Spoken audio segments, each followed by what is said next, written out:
is not gangster. That's very not gangster. I came up, got my name up. So when they speak of who blinged up, I'm who they bring up. Come up dissing and you'll come up missing. I'm a cutthroat baller like O.J. Simpson. I came up, got my name up. So when they speak of who blinged up, I'm who they bring up. Come up dissing and you'll come Say that up again. missing. I couldn't hear you over the sound of me myself. I done came up, got my name up. So when they speak of who blinged up, I'm who they bring up. Come up dissing and you'll come up missing. I'm a cutthroat baller like O.J. Simpson. Little homie, listen, try and serve me. I put a 25 in your back like Barry Bonds jersey. On the streets, on the beach, y'all ain't able. Cause to our shit on rappers like major labels. What's with the ice grilling, homie? Change your face. To see they'll do more to tan you to change your race. Girls love metaphor, and I love them back. Addicted to getting head, chicks call me the brainiac. Battle rap with words, war like jihad. I write dope, flow crack, my notepad need rehab. Fuck y'all CDs, y'all can't see these or touch these. Rhyme so chronic, my songs give you the munchies.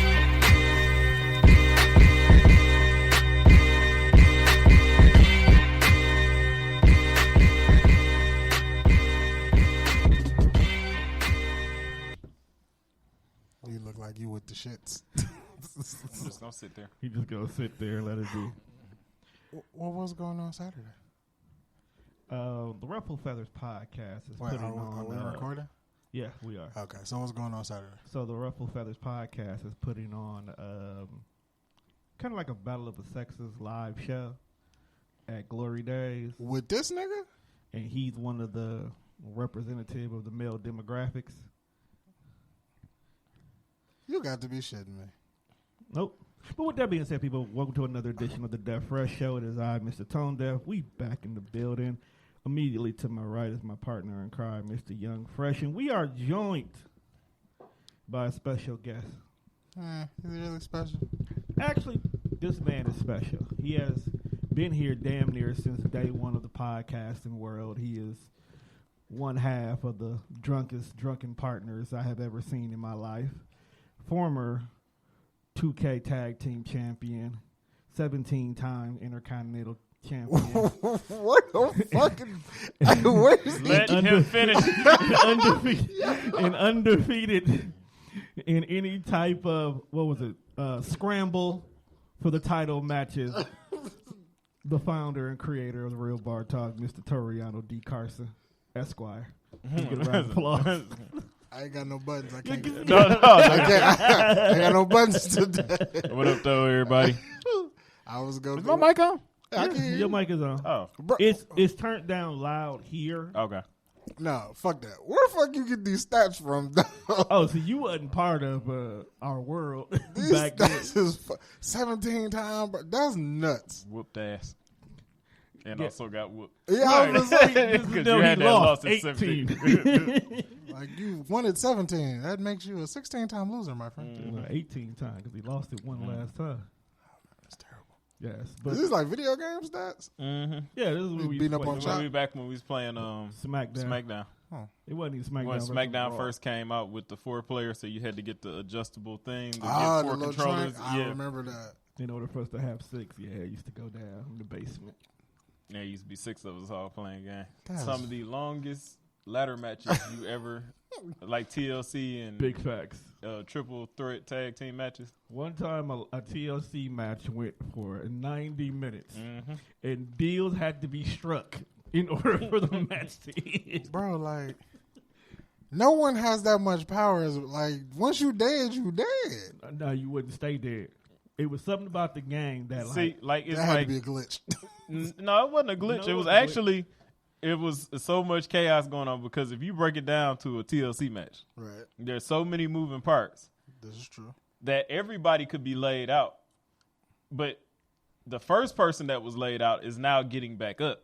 That's true. So by the time you get to climbing the ladder, the first person that was laid out is already back up. If he just stalls you for 1 second, somebody else is getting back up. Right. And pretty soon you're back at ground zero. ground zero. That's a fact. So we had to strike. Yeah, I deals. can see how that could be a long. Or ass if you match. knew you was getting ready to get taken out, you take the ref out first. Then you let them take you out. No, you don't understand how many times we killed the ref. It was one time we killed the ref. The ref never got back up for the whole match. Just hella ref bumps. just down. But the funniest thing about this nigga, the reason why I brought up the stats, was when we started incorporating created wrestlers. Tori decides to make his own version of Mr. America, right? Took Hogan's body shape, painted it completely blue, and gave him Undertaker's complete moveset. No change, no nothing. Except for the finisher. Except for the finisher.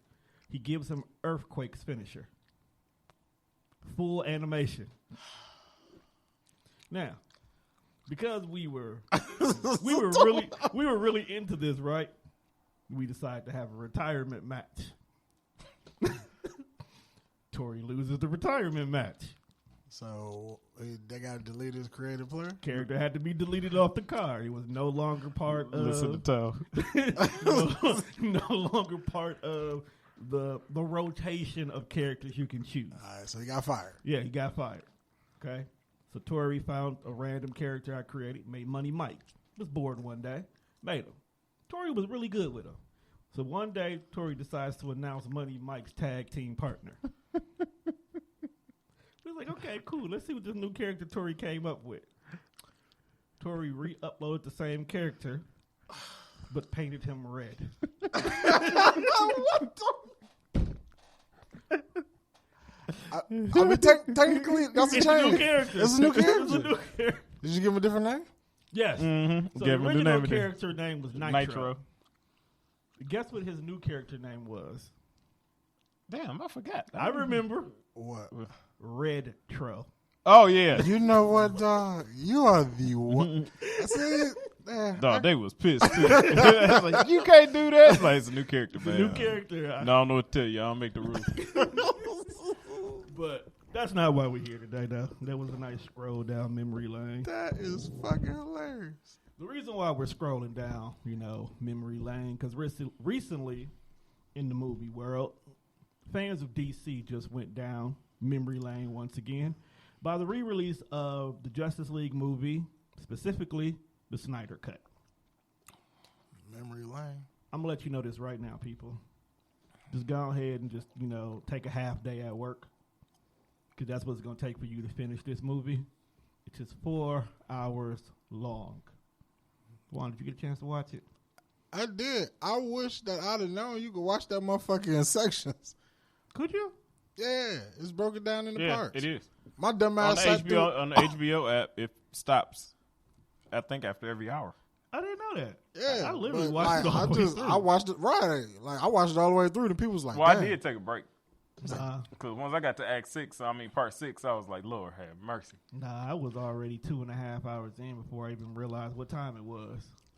Like I was watching it, and like you know how you feel like you should be at the end of something. Mm-hmm. I was like, okay, this part we are at the end, and then like all of a sudden the screen got red and motherfuckers is in the middle of a field hiding from someone. Oh, the epilogue. The epilogue. I was like, wait, this is not over? Well, because DC did not want to directly copy Marvel and put it at the end of the credits, so they put it at the end of the actual movie and then gave you the credits. So if Snyder got his way, every movie would have this small little 10-minute cut at the end of it that if you watch all 6 of the movies in his series, it'd be a mini movie that would lead to his final movie. So instead of getting a 3-hour movie, you would get a 2 because hour 1 of the movie has been the 10 minutes from all the movies. Then I saw Joker. And I was like, nah, I know I could be high. But I ain't seen this motherfucker all movie, dog. Like, I know I'm not tripping. And then he just chilling. Giving a hell of an epilogue. So where the fuck Joker come from? Got this monologue for days. Was that Deathstroke? I hate Leto. Yeah, that was Deathstroke. What does everybody beef with Leto, man? What's your smoke? Why you hate Joker? I just don't like him as the Joker. Oh, okay. And now he's obviously too thirsty to play the Joker because he's tweeted talking crazy about Phoenix when he had the Joker movie. And he's tweeted how he wanted to be another Joker and begged and did this part for free. So they really couldn't turn him down because he offered the services for free. Right. And he's just not a good Joker to me. I mean, I get he's a different Joker, but after seeing Phoenix do a Joker after that one, right? I'd rather see it solidified him as being. I think that's his issue is it's one thing to want to be a Joker or be a character. It's another thing to be considered the worst version of it. Yeah. So no matter what, you want to redeem yourself somehow. You want to give yourself. I don't think in Suicide Squad he honestly got a fair deal at being Joker, because he was literally. You could have wrote that whole story. Well, he was only in there less than 5 minutes. Right. You could have wrote that whole part all the way out. He wasn't in the Harley Quinn movie at all, even though he was constantly brung up. And his role in the actual, what was it, Batman versus Superman? What one was he actually in? Jared Leto as a Joker? Yeah. Just Suicide Squad for that 5 minutes. See, and he never got a fair chance if you think about it. Well, I understand that, but sometimes you got to take that snippet and run with it. Also, maybe there's a Snyder cut of that too. Who knows? Well, I don't think because like his role was real small. Now I feel like Snyder direct Suicide Squad. That wasn't a Snyder movie. No, everything now is called a Snyder cut now. Oh, so you just want to see like the cutting room? The director cut now is called the Snyder cut. Oh, you want to see direct? But see, with Justice League, had Snyder and I got involved, we would have had that first movie. What Snyder did was basically said if y'all had told a little more of it, it would have been way better. So all he did was added, deleted scenes, and then shot. He reshot some of it. To re-extend it. So to expand, he was like, this story can't be. They tried to condense it into one movie. Right. And Snyder basically said you can't do that. Right. So you turned out with this bullshit that y'all put out in the theaters. Let me get my shot. Warner Brothers said okay, but after all the arguing and shit, Snyder basically said after this one I'm done. Because it was so much bullshit to go through. He didn't want to deal with them no more, but when you go back and you look at it, fam, it's a fantastic movie. Yes, it's 4 hours long, but at the end of the day, that was a damn good movie. But he had to basically show them, y'all rushed it. Justice League should have, if y'all wanted to do it, it should have been broke up like Infinity War and Endgame. It should have. If that's what y'all wanted to do. It actually could have, too. But they didn't do it that way. They condensed it into one movie. They're like, you're showing us the underboss, Steppenwolf, but y'all should have been really setting up for Darkseid. Nobody saw Darkseid in the first one, and nope. We didn't get the backstories to really how everybody truthfully got those mother boxes the way they did. And the problem was they were trying to emulate Marvel. And that's they didn't do it right. And that's what I'm saying. They didn't do it right. They were trying to emulate Marvel. They tried to make the heroes be the heroes. They tried to give too much fanfare, and they didn't even do a good job at that. Let me just say. Because the whole entire Flash race and Superman, nobody really cares. No. But they snuck that in there for no reason. And thinking of what Ray said, Ray Fisher, if you paid attention to the first movie, Cyborg was not developed at all. So for somebody who's a Teen Titans fan or someone who's been keeping tabs of the current Justice League, or hell, even watching the animated series, Cyborg is a very important character now. But in the Snyder's cut, basically, the movie was about Cyborg. Which I'm cool with that. No, I'm just saying, if you look at it, the movie is about Cyborg. It is. And they show you exactly how powerful and what he can do. And the fact that the reason it was good that it's about Cyborg because he's directly connected to the mother box. Exactly. I mean, they changed some things in the movie because he was technically created by a father box, but that's a whole other story to get into. But I like what they did with the point of you gave us under bosses, main bosses, but more importantly, you still left the door open for other movies that can be created. You left the door open for a Flashpoint. You left the door open. Don't Flashpoint reset the universe? To a certain extent. Actually, anything could have left you open for a Flashpoint. I don't think that's a good analogy. No, I'm just saying, but we know we getting one because of how he knows he has this rule. So he may have even done it once before, for all we know. So just the mere fact of them mentioning that he could reset the timeline. He can reset the time, puts that thought like, okay, if this shit gets too fucked up, we make our Flashpoint movie, boom, we can go back to square one. That's what the animated series just did. Can we just throw DC in the garbage as a whole at this point in time? Actually, this gave him some kind of life. Right. For the actual live action movies. Snyder's really done. Then they're going right back to the toilet. But Flashpoint is going to be tricky because everybody's in Flashpoint Paradox. That's why you do it last. You know how many movies you got to come out with? That's down there a 20-year project like the MCU was. If they do it right, DC can condense it quickly. Because in Flashpoint Paradox, you have to bring in Shazam. You got to bring in Green Lantern. You got to bring in... You technically snuck a Green Lantern in already. A Green Lantern, but not 3 Green Lantern. You can always... And we don't have a backstory to the Green Lantern, unless they're not using that trash movie with Ryan Reynolds. No, they're not. So now you got to they're trying to recast Ryan for a different Green Lantern. So now you got to re-explain the ring, how the ring got into space, how it found fuck is his name? You honestly don't have to go too in depth because look at look. Or you gonna get what you got with Cyborg. The first one, the second one works. I know, but if you don't tell the story of Green Lantern, you gonna get what you got with Cyborg. You can tell it, but you don't have to go in depth. Look at with Batman. We've heard the Batman story so much that with Ben Affleck, we hear. Mm-hmm. I'm Batman. You know I'm fucking Batman. Mm-hmm. Even when they started Man of Steel, they didn't go back to how he got here and Krypton exploded. It was like, nigga, I'm here. I've been here. They gave us 5 minutes of what could have been his back, and then boom. This nigga's already out saving fishermen and shit. There's a difference there, though.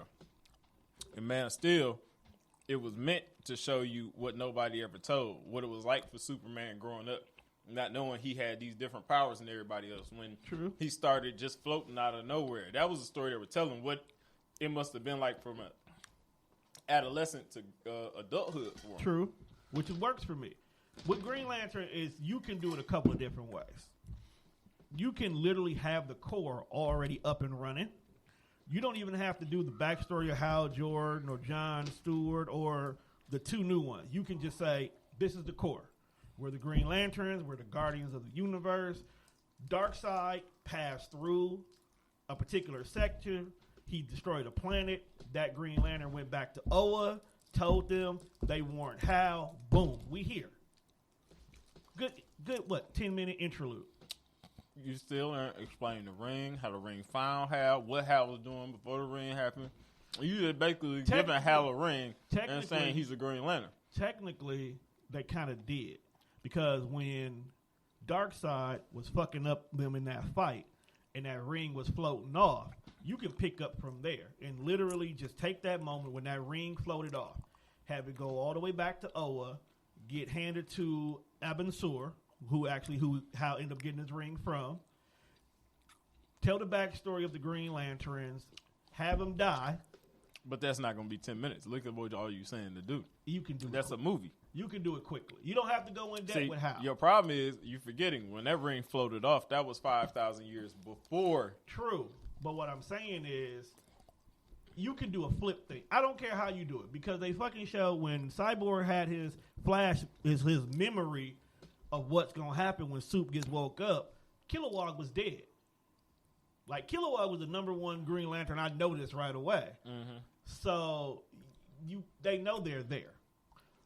That's fine. But let's do this. Let's just say we do get a Green Lantern movie. That's one of the movies you have to do. Mm-hmm. Other characters can slowly come in. We already got a Wonder Woman story. We fucking sick and tired of Batman. Don't ever tell Dog's story again. You know, you got GL, okay? You got Cyborg. We got enough of Flash. We got Martian Manhunter now, too. We got Manhunter now. That was somebody that the movie introduced that the first one completely wrote out. So all you're adding is what, maybe 1 or 2 people? Nah.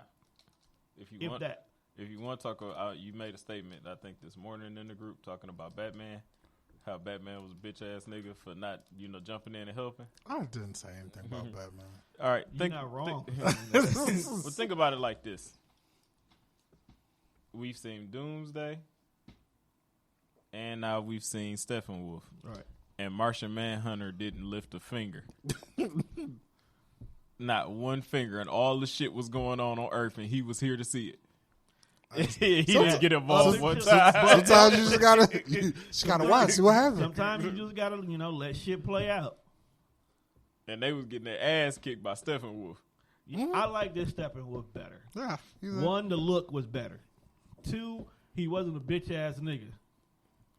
He came through with pain and gain. Okay, Like, it's one thing to be there and the fight break out. It's another thing to, like, come from where I'm at to help you. Like, y'all already getting beat the fuck up. So what happened if you start whooping on my ass? Mm-hmm. Who gonna help me? Because all you motherfuckers getting faked. Well, truth be told, even with it looked to me like even without Superman, they still possibly could have won that fight. Against who? Steppenwolf. Dog, you know he took out all the Amazonians, right? Yeah, but even without Superman showing up, there was a chance they still could have won it. They could have definitely won it. See, they weren't all fighting them head up. Flash was running around trying to gain speed, and Cyborg was trying to break into the mother boxes. It was only two of them that were actually even combating Steppenwolf. Speaking of that, I'm glad that they at least had Aquaman out here whooping ass because they keep shitting on that nigga, and he's strong as fuck. I only shit on the cartoon version of Aquaman. Nah, this one right here, this Jason Momoa version, this nigga crack jokes and beat up bitches. Oh, and feeds the community. Yes, he does. Actually, he didn't whip that much ass in that Justice League movie, though. Not this one. No, I'm talking about that Justice League movie. Oh, nah.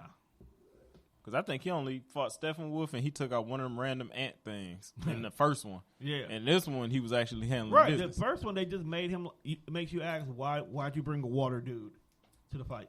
Because the only real fight he would have had was at Superman, and Superman was whooping all their ass. Yeah. Super still whooping their ass. Small part that not very many people noticed. When they woke Superman up, I like what Snyder did. He cut out all the Superman's talking. So, like in the first Justice League, when Superman woke up, he told Batman, "You won't let me live. You won't let me die." And Batman told him the world needs you. And Superman looked back at him and said, "But do they need you?" They cut all that out. And think about it. Why would somebody who woke up dazed and confused be holding a conversation with somebody? Makes sense. Especially to the point if you where don't know who gotta you fight him. is, right? How is it that you see Batman, you like, oh, I remember you? What? That makes no sense. You don't remember shit else, but you remember this dude. They were on the same side when he died anyway. At that point, Faking so right. So to still have beef with him didn't make no sense. Right, but you remember who he is. Right. But I like it. Snyder was like, dude, if he don't remember nothing, he don't remember nothing. So just cut out the talking. And I like the fact that they did not make Lois Lane be the backup plan. She just happened to be in the park like at the time it happened. He had Alfred pull her around. Yes. Yeah. It was always Lois. No, So- it wasn't. Overall, what would you rate Zack Snyder's cut of Justice League? Compared to the first one or overall movie? Let's do overall. Overall movie. Out of a 10, I'd probably give it an 8. What about you, Tom? I would give it a 7.5 because I want to give it an 8, but it loses a half a point for being 4 hours long. Well, Yeah, that's what kept it from being a 9 for me. Yeah, because he wanted to get his vision across. and I won't make it a 9 because, like he said, Zach said he done. So I kind of feel like Warner Brothers is about to give him whatever he wants. I said they're going to drop right off half that company to him because they need this. Yeah, Well, Warner Brothers really ain't hurting for nothing because they struck that deal with HBO Max. true. That's saving them, But if they want to get like Disney is with Marvel, because Marvel is running Disney right now as far as the app Marvel goes. could put out anything right now, and we're clamor for more of it. Look at WandaVision when it first dropped. It confused everybody the first 2 episodes, but we were still there because we knew that it had a long game. We didn't know what it was, but we were here for it. Now look at Bucky and the Winter Soldier. I mean, Bucky and Falcon. Bucky and Falcon. Yeah. They started off cracking. And the thing about it is I actually read the comic. He's gonna kill his therapist. No, he's not. That bitch be asking far too many I questions. thought he was gonna do it when she kept writing that note. Like, No, he the just fact look like that he's Bucky went and scooped up old girl, got the cops called on her, and the only thing he said, I'm trying to atone. Like, dog. Trying to amend. Trying to admit. Dog, if you are the biggest criminal in the hidden organization and you get caught, and this is the first thing that somebody said to you, man, I'm throwing something at you. I don't care. But no, I read the comics where Sam actually was Captain America and all the problems he was having with it. So I want to see where they go and how close to the story they actually stick to it. It looks like it so far, give or take a couple of things. Like Kurt Russell's son being Captain America now? Yeah, they did that in the comic too, with the U.S. agent situation. Yes, but does he have any kind of special powers or anything? Just an angry dude. U.S. agent? Yeah. That's how the season ended and it's a new captain. He's really called U.S. agent in the comics. Fam, do you realize Sam Wilson tried to get a bank loan for being Falcon? That shit. Hey, was smiling at his shit. He's like, oh, you recognize it? You recognize? Oh, yeah. That shit. He's like, well, yeah, you know, I'm an Avenger. Yeah, I don't like to tell people, you know. I was like, he tried to use his clout. And he still said deny. Right. But you telling me you wouldn't do that? He thought somebody knew his ass. Thought he hit that step, denied. So then after the nigga He denied got him, denied because he ain't got no real income. after he denied him, he was like, hey, yo, can I still get that picture? Yes. Like, fam, how? I don't know how the Avengers work. Tony was bankrolling everything.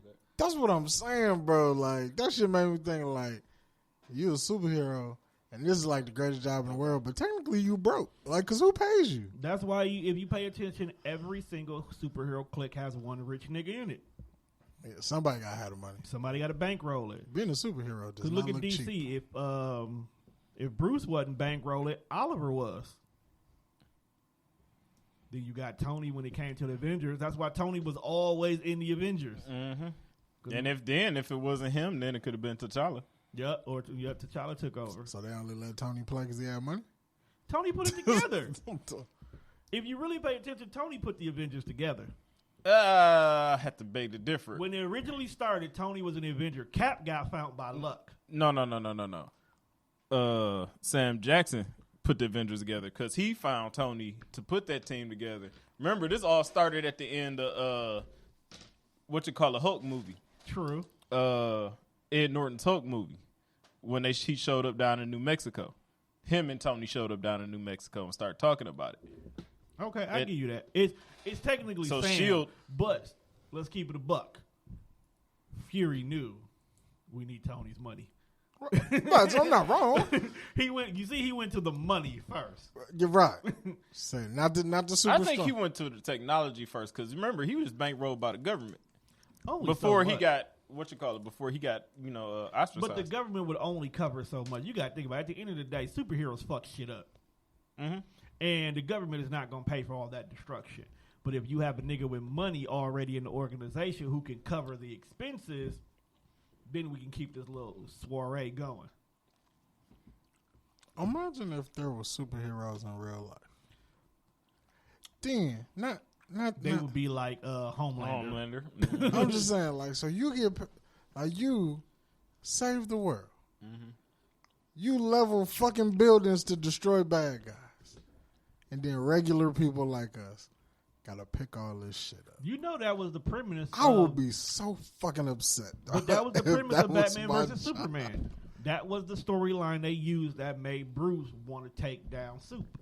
Could you imagine a phone call at 3 o'clock in the morning talking about, yeah, bro, we gotta go pick this building up. Like, pick a bitch, what? I'm not doing shit. If you have a superhero in your city, you have to get superhero insurance. But my only thing, Juan, is you got all these niggas with these metahuman powers.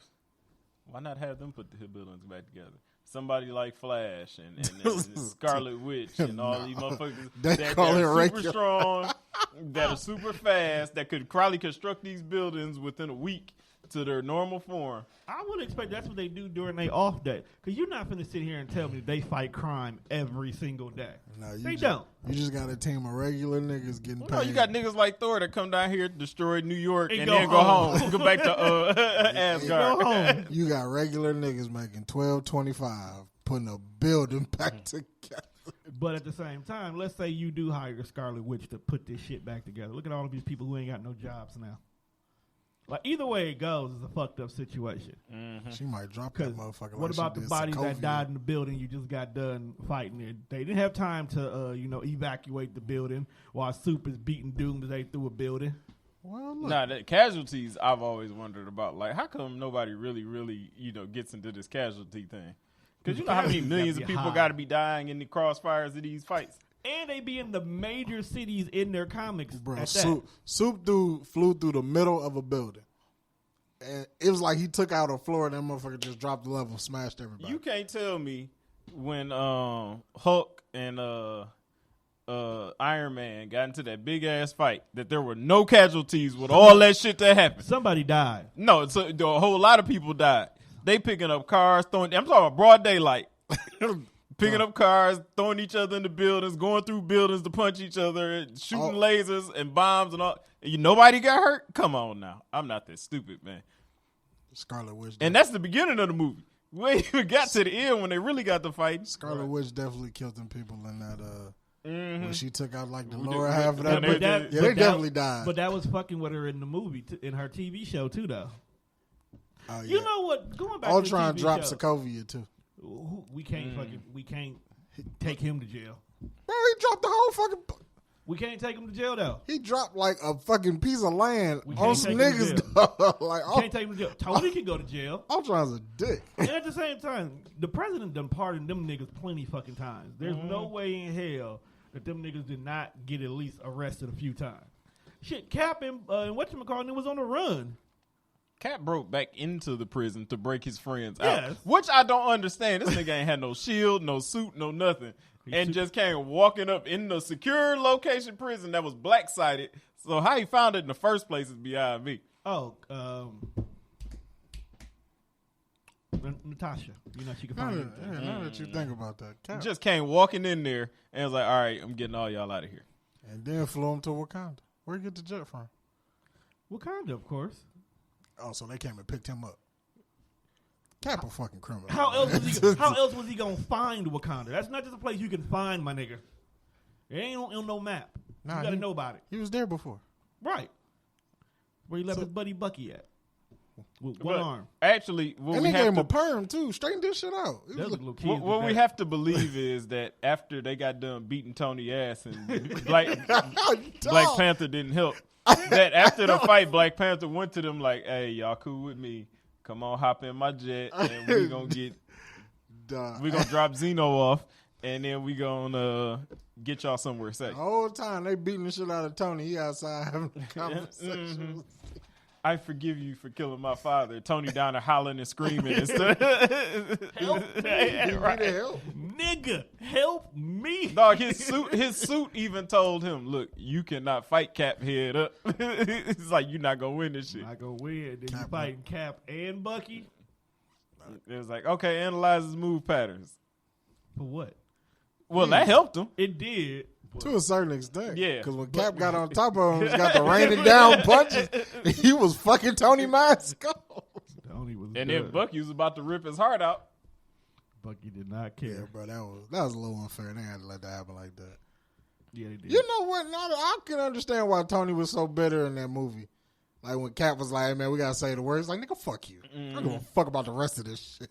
I got my kid. I got Pepper. It's a nice farm we got out here, and you talking about unsnapping some shit. You can go to That hell. bothered me, dog. This You nigga go on to the hell. farm. Go to hell. But if you think about it, I don't think it was the fact of helping people that made Tony. He didn't want to lose what he had. No, I'm not talking about the family thing. I understand why he didn't get involved, like Juan said. I understand that part. Right. I understand maybe even his art with Captain America. I get that part too. The part that always confused me was, did Tony do it really for the greater good, or was this just another problem because that's all it's been since the first Iron Man movie. If it's a problem, Tony has to solve it. That's how the whole thing with Ultron happened. He just had to fix the problem. I'm thinking that. So now you're trying to fix. He's like, "There's a snap. How can I fix this? Not to help everybody, but for his own curiosity." That's how Ultron got the way he did, because Tony was trying to fix some shit that wasn't even broke.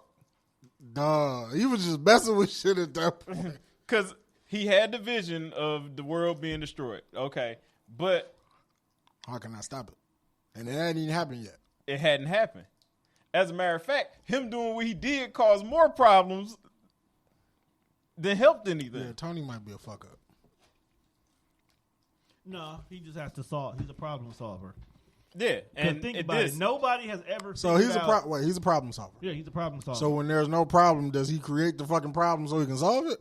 That's what happened in Ultron. That's what happened in the first Avengers. Actually, everything steamed back to damn near Stark. If it wasn't Howard, it was Tony. Yeah. All the shit that happened was their fault.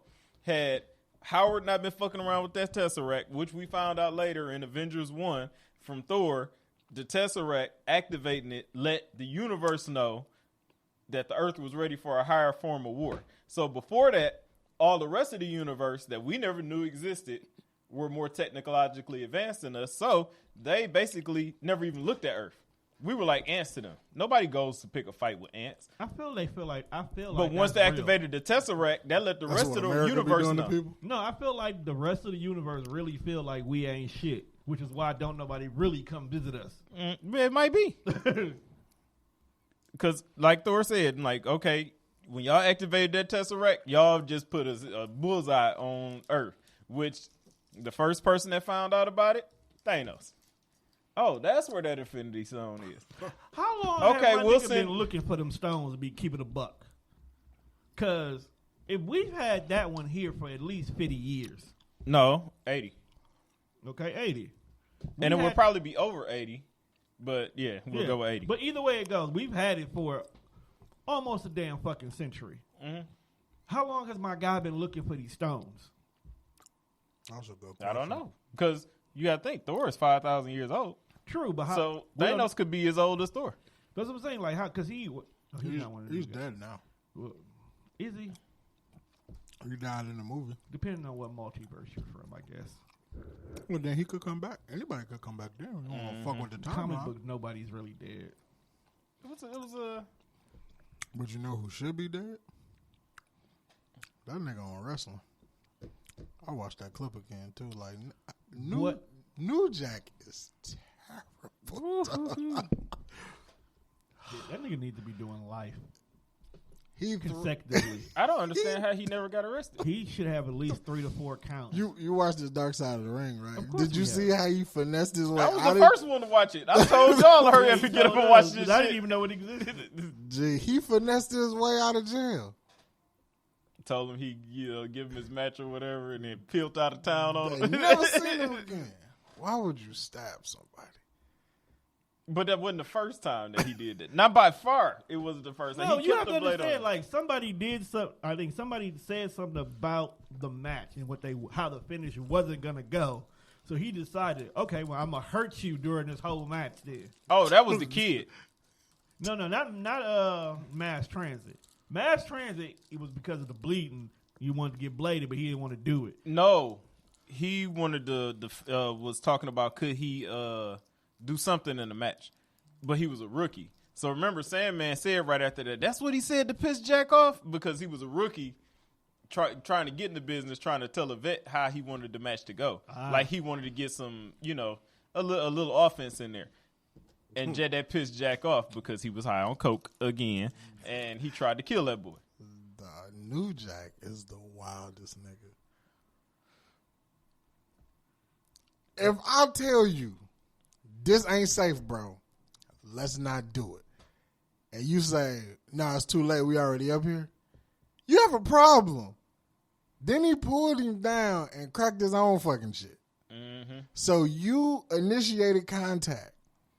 So you're the reason why you cracked your skull open. And the only thing they said was, if you tell Jack you're going to do something, it pisses him off when you try and back out. He wants you to be a man of your word.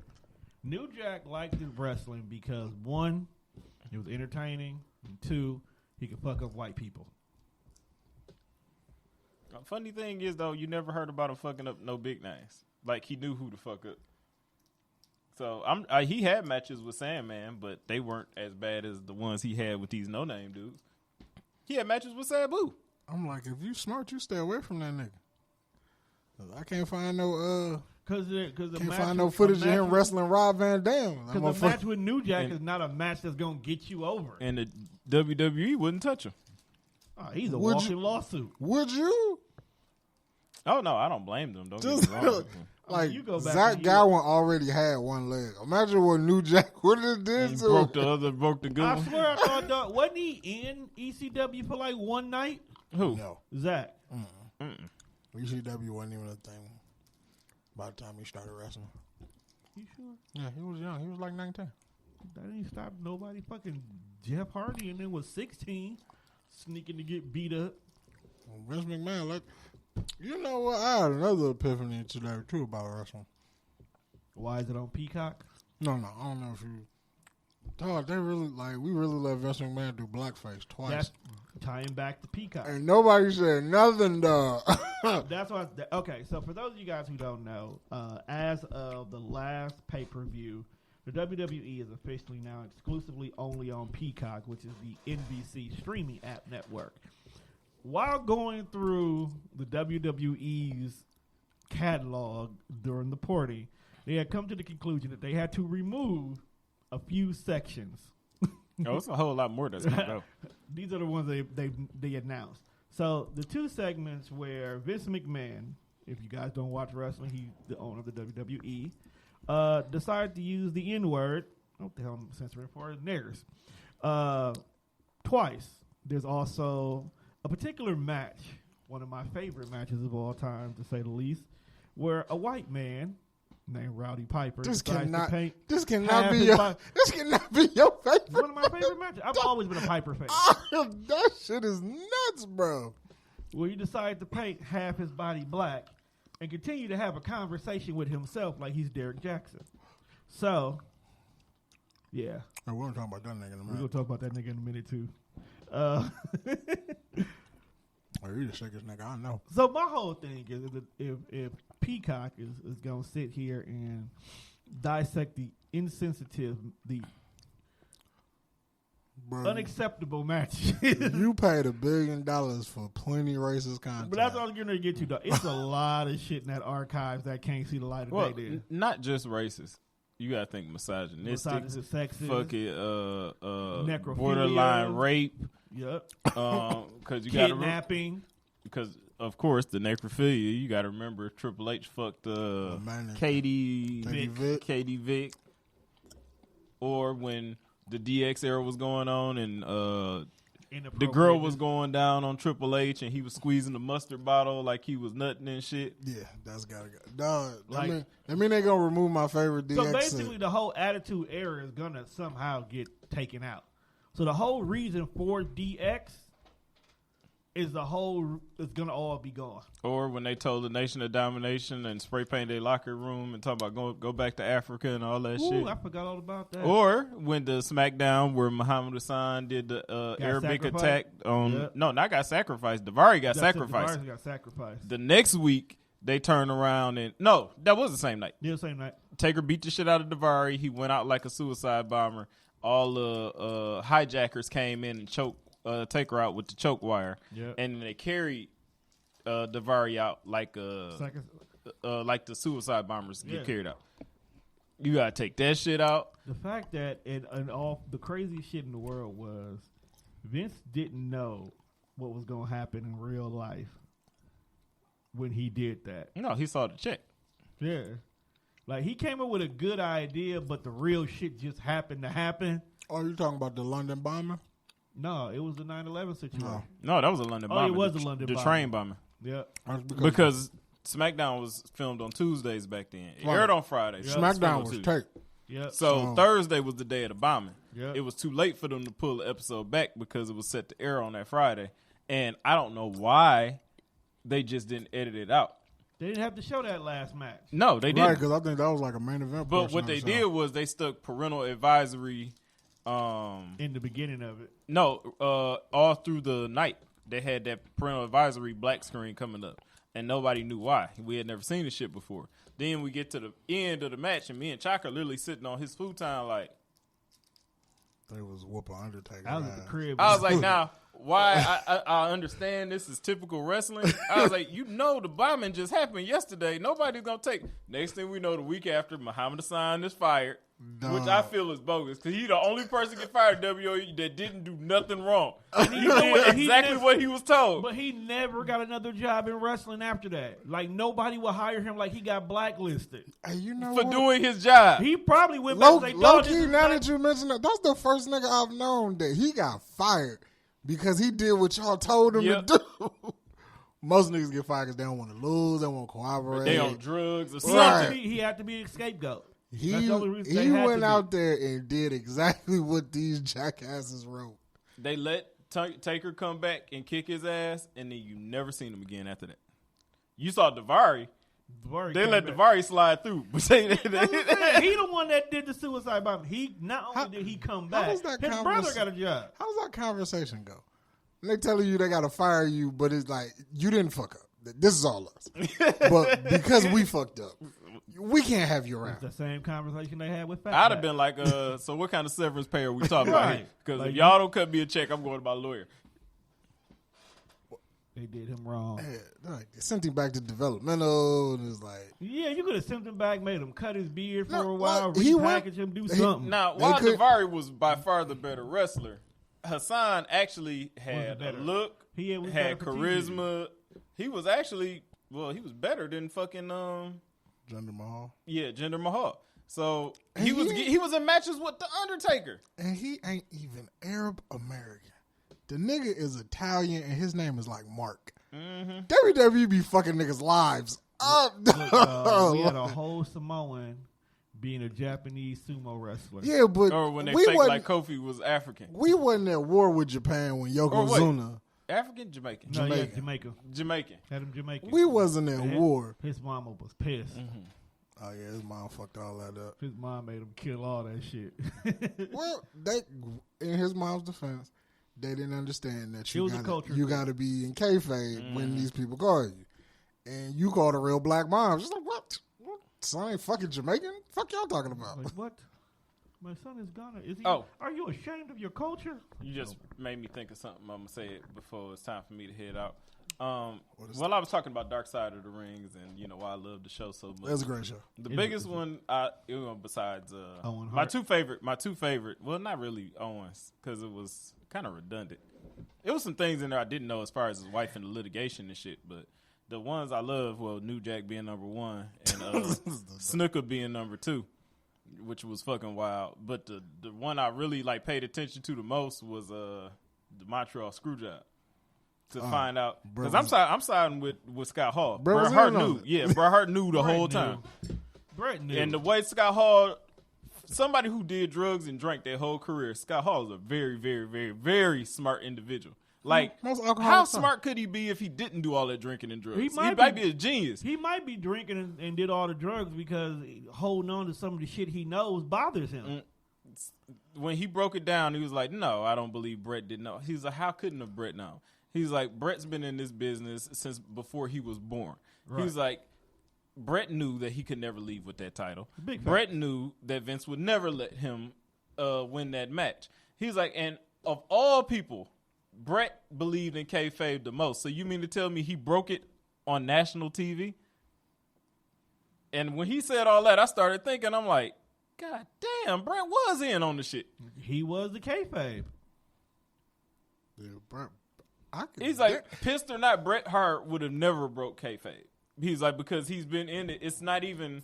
It's a natural reaction for him. All the shit. He had more wrestling training growing up than he had actual regular school training. Yeah. When you think about it, he probably knew how to wrestle before he knew how to ride a bike. Probably. Shit, your dad's a fucking. He knew more about the business than most people that worked in the business do because his daddy owned the promotion. He went to work for Vince McMahon when he was fucking 18 years old. Right. By that time, he's in his 40s. So he's been immersed in this fucking business. And you mean telling me he loses his cool?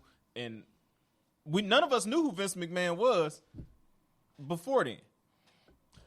We thought Vince McMahon was an announcer all the way up into the Montreal Screwjob. And then everybody's like, why is he so mad at the announcer? And then the next night, Vince comes out as the CEO of and everybody's like, wait, Jack Tunney don't run the place? Bro, when I found out I Jack, was like, who the fuck is? I found out this one Jack Tunney spelled it. Wait a minute. Didn't we like not see Jack Tunney no more after? No, that? he was gone because there wasn't no need I for him. was like, dog, just was he behind the scenes still working or something? No, Jack Tunney didn't have a job. He was like, didn't well, need a job. Jack is over, man. We didn't know they got us now. Jack get to go. The Now, I reason. think Vince The pulled the jig is trigger on that one because he had to do something to compete with the WCW now. Since they went real, he had to go real. And the realest thing you can do is who actually runs the company. Yeah. Damn, thinking about it like that, Eric Bischoff did Vince McMahon before he did it. Mm-hmm. Vince did it better. Stone Cold made it better. That's why. That's true.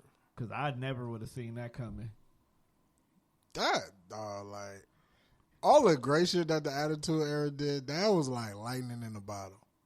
Because just some of the shit, like, just storyline wise, like, I don't think it works as well as it did back then. Mm-mm. Like, I just couldn't see Roman Reigns rebelling against Triple H every week. I couldn't see it.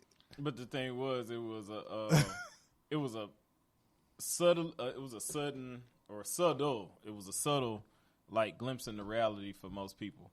How much they hate their jobs and how much they hate their bosses, and how would they wish they could go in there and talk to their bosses any way they wanted to, or slap their bosses when they got out of line and stuff. And then you get to watch this redneck, drink beer like most Americans do, and not follow any rules like most Americans would want to do. And then when their boss got out of line, kick their boss ass like most Americans want to do. Yeah. People were invested in that story, so people were willing to watch it. Now, most people don't even see their bosses because they're working from home and Just cut the camera off when they tired of looking and at shit. Now jobs meet people so bad, motherfuckers are cussing their bosses out at work anyway, so nobody really be invested in that. Nah, it wouldn't work now. Shit, Cena ruined all that. When Cena told him on national TV, he was like, told Triple H, you keep fucking with me, I know where I can go. If you catch my drift, brother. And was talking about, because Hogan was at TNA, he was like, if you catch my drift, brother. And I'm like, oh, shit. He basically told you, I don't care if you fire me. I got somewhere to go, buddy. Do you watch AEW? No. Why don't you watch AEW? Because when I was trying to watch it, it was too much of the same old BS. Every week I see a new ex-WWE or old-ass WCW star pop up in the mix. I mean, don't get me wrong. I love the Young Bucks. They like probably number 3 on my favorite tag team list that's active right now. Cassidy And is the greatest. I'm not talking that to you. I have I'm never- not talking to you right now, Tom. But What? I'm asking questions. Because I feel like everybody think I'm a bad guy because I don't watch this shit. I'm not saying that it's not wrong.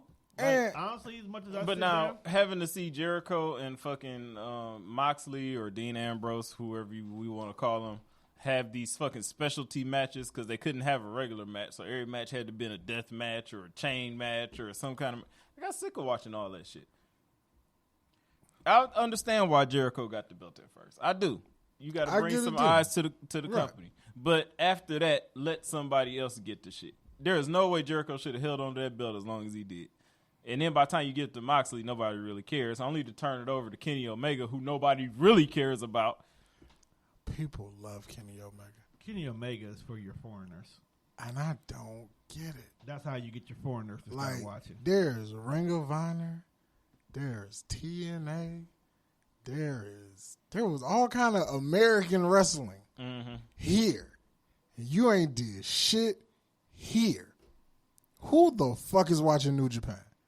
Now, I'm not saying that people don't. Yeah, because it's a very big market out in New Japan. But it's in Japan. You want me to love you for some shit you did on a channel that I ain't got. To a certain degree, I mean, you Fuck Kenny Omega. You right, but you gotta think some people. There are some people that made some money over in New Japan. AJ, I'm not saying he made a lot of money over there. I'm saying I could find what channel Ring of Honor is on before I could find what channel New Japan is on. Well, I understand. That's what I'm saying. I'm not saying that New Japan ain't a big Oh, market. okay. Because everybody goes there. It's just you want me to care about some shit that I don't watch. people like Kenny Omega this. I was like, nah, he Now let me overrated. ask Like, you a what question else though. he Do done you here? not watch it because you don't have access to it? What, New Japan? Yeah. That's probably because I don't have access to it. I watch anything that's wrestling almost. Okay, But so that would then be that almost the changes same your- thing for the Indies then. Right. If somebody was in the Indies, that would be the same situation because we didn't see him, but we didn't turn our back on Ricochet. Nah, we didn't. Fans will make you hate a person. Maybe that's what it is. Like, people I say try to give shove everybody a Kenny. good chance. Oh, yeah. Well, now that I agree with you. People try to shove Kenny I Omega agree with you on 100% you. on that. I'll be like, nah, bro, I can't do it. I don't try to show. I just like that he did some unique things in the indie scene that nobody could pull off that he did. He wrestled a blow up dog. And he wrestled somebody who wasn't even there. He wrestled a 5-year-old too. And that was pretty interesting. Not saying whatever you into. That's not my shit. That's what makes to me. That's why mine either. Right, that's what I'm saying. Like, I can't step with that one. No, I'm saying, but that's just what makes it interesting. Should he be a main eventer? Nah. But if you need to fill some slots, like the pre-show or something like that, Kenny would have been fantastic on the WWE level. nah, he wasn't gonna make it. All right, honestly, I don't care for Moxley on top too much. His moveset's too limited for me. He's not very agile or anything. If you want to put him as a bruiser, then just make his moveset a bruiser moveset. But I mean, he can hold his own in main events. I just don't care to see him at the top that long. Somebody somewhere wants John Moxley to be Stone Cold for some odd ass reason. And now, Because when I find out who wants that, we're gonna fight because that's what it looks like. Probably dude whose birthday was today. I fucking like it. But yeah, like, no, I don't have a problem with AEW. Now, what I am interested in, which when not TNA, but when NXT moves to Tuesday, and I don't have to pick a show to fucking tape, I probably watch a little more of AEW. And this new stable with MJF. Now, that's one motherfucker I do like, who I think deserves a bigger role. But the little stable that they just put together with him and the Yeah, it's a Revival, little stable. That's an all-star team. yeah, like, I think it's pretty fine. Well, they could have kept Ty Dillinger, but Really? yes. Ty gotta get in where he fits. He somewhere. has been such an afterthought. Like, To he was you. one of. No, I agree. On television. I agree. I agree with Juan on that. But He was one of those names that when we read it, we was like, okay, he got talent. WWE didn't do nothing with it. They put this perfect 10 shit on him, and then they never pushed it. He was one of those guys. I'm like, okay, well, he making a jump. This makes sense. This is a young company. You still young. They might put you in a good spot. Mm-hmm. He debuted. He fucked Cody up with that chair. Mm-hmm. I'm like, oh, this nigga finna be a player. And then it's like nothing happened. And then they put him with Tully Blanchard. I'm like, okay, they trying to go old school, give him the rub. Then it's like nothing happens. By the time, now, if this stable does birth like some real star power, it's like, bro, it's too late. We're not invested in you no more. Like, we don't, man, you're afterthought. All he needs is a good repackage. But if that's the case, the stable is the perfect place for him because everybody in the stable don't have to be a star. Honestly, there don't have to be any stars. Well, maybe just one. It's got to be But MJF. but they're technically in a stable. There doesn't have to be any stars for it to be successful. See, in the case of the Shield, there were no stars in the Shield when it first became a stable. They ran as a pack, jumped people, whatever, made all their names. They were still known as the Shield, but people were starting to recognize them individually until they broke up. And the first one that was a star was Seth. So wait, are we using the stable are we using it to make a star, or are we using it to make a star from within? Because a usually, little bit of B. when you put the stable together, you need the big baby face. Or the Big Heel. Well, I think they're going to be here, so we're going to need a big baby face. Or if it's one of those situations where this stable is to birth a baby face out of it, which then I can see that being Shawn Spears. Because, you got that, then you move him out of there, and now you got something to do. Well, then, you talking about a situation kind of like what did we just see? UE. Right, because now I believe Because now you Kyle got O'Reilly you got two stars now. You got Adam Cole, and now Kyle O'Reilly has hit the main event scene. Damn, man, I feel bad for Roddy, though. Like, he wasn't doing nothing before they got there. Then UE gave him purpose, and now he goes back to Yeah, because Brian Strong was Oh, already. you talking about Roddy? Yeah, he go And back. the sad thing is, Roddy was technically the best technical wrestler in the, but That's a he fact. wasn't the best overall. The best overall wrestler in there was Kyle O'Reilly. That's but true. The star power was Adam Cole. I feel like we've been saying that for years. Like, in the group chat, every time we watch a UE match, it's like, damn, Kyle O'Reilly going to be the nigga. Like, I feel like we've said that since they first got there. And they know it, too. So now what happens? They break up, and Kyle O'Reilly, bam. I wonder what Bobby Fish going to do when he come back. Cry. Yeah, That's what I would do. That's who's lost to the wayside. Strong was He all. can't stay healthy. Yeah. Is this like a custody battle? They going to fight to see Nobody want to. who gets stuck with Bobby Fish. Nope. Bobby The Fish other has three only gonna had all like get 2 called good up. matches Yeah. I've ever seen since UE got formed. Yeah. And one of them was beating up Imperium out there in when they let Bobby yeah. Fish get his shit off. I feel like every time they do war games, he get hurt. He do. And they've been in they've been in all of them. Ever since they brought war games back, UE has been in all of them, and he gets hurt for 6 months or better after every war game. But best thing about it is they do got Imperium that they could use for the next war games. And I would love to see that because I fuck with Imperium anyway. Yeah, I like Imperium. I just want It Walter gave to lose the Wolf champion. a purpose Yeah. because he wasn't doing shit. You think Walter gonna get the NXT belt? If Walter drop it to Ciampa like I think he is, So he gonna drop his UK belt. mm-hmm. Okay, I can see Now that. it's kind of stupid on paper, but who else could they put up against Walter? He done ran through everybody. The man that had the belt for almost 2 years. No, yeah, almost 2 years. No, I mean, what was that? 720. 720. He's got it for 700. Yeah, he almost 2 years. So he's almost at 2 years. No, he's at 719. So yeah, almost 2 years. since that nobody been done. on the UK roster beating him makes sense because most of the UK niggas who are like big baby faces, they really undersized. And that's why he's had it for And 2 like years. Walter, like the biggest nigga. Like And the even only person Pete that could Dunne, have that was the only person that you could have probably fathomed beating Walter, and they let him come challenge for the North American title. No, was it the North American? No, it was the NXT title. yeah, Pete Dunne, he finna fight for the North American or some shit like that. They No, got yeah. this big ass gauntlet match. Yeah. He's in that. And I think Dexter's gonna win that. Yeah, That's just my pick. Where the fuck is Velveteen Dream? I'm thinking we're gonna get him either at Takeover or after Takeover, but I really think you're gonna be at Takeover. Like dog ain't been on TV in a while. I But thought they I had was- to let the sexual charges and shit. I forgot about that. We all did. I hope I don't ever get no rape charges at this radio station. Bro, don't rape nobody. Ain't got no problem with that. I mean, why you just put that on me? Because I'm not going to put myself in that position. I wouldn't either. I got too. I don't think Tori will either. We like the only dudes that work here. We're the only ones that matter. That's fucked up. Like, because I'm not knocking anybody else on here, but they so new, they wouldn't automatically associate them with TDR. Us three, they will.